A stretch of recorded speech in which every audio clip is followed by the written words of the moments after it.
Kalau biasanya ketangguhan masyarakat diukur dari infrastruktur pencegahan bencana, indeks resiliensi mengukur aspek-aspek sosial.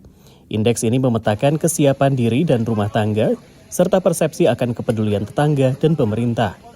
Dalam indeks ini, banyak responden Indonesia percaya tetangga dan pemerintah peduli pada mereka dan akan membantu jika terjadi bencana.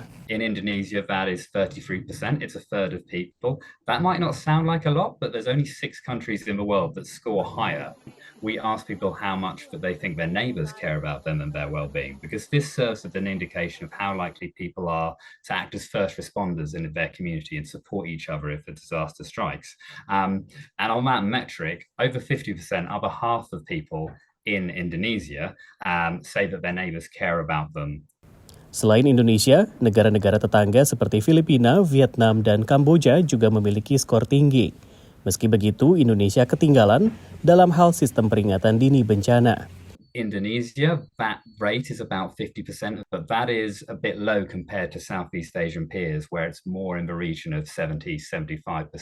Pemahaman resiliensi ini dianggap penting, mengingat Indonesia masuk kawasan rentan bencana. Badan Nasional Penanggulangan Bencana atau BNPB mencatat 1.044 kejadian bencana dari Januari hingga Juli 2024. Banjir dan cuaca ekstrim jadi kejadian terbanyak. Namun, adaptasi perubahan iklim menemui sejumlah kendala. Pakar ekonomi lingkungan UI saat menghadiri konferensi iklim di Maryland mengungkap belum ada kesepahaman antara kalangan peneliti dan pembuat kebijakan. Dalam kepalanya tuh adaptasi berbeda-beda dan setiap setiap lokasi itu juga tantangannya berbeda-beda. Jadi itu yang justru kita harus angkat, di tiap daerah itu beda-beda tantangannya ketika dia mau dibungkus dalam konteks nasional, sebenarnya apa nih yang jadi prioritas gitu. Sementara itu, dalam kesempatan yang sama, pakar dari Bank Dunia mengatakan kelompok rentan seperti masyarakat miskin dan kelompok disabilitas akan lebih terdampak oleh perubahan iklim. Karena itu, dia menyerukan perhatian khusus kepada kelompok-kelompok ini. Entah itu gender, apakah dia perempuan atau laki-laki, karena perempuan biasanya lebih rentan.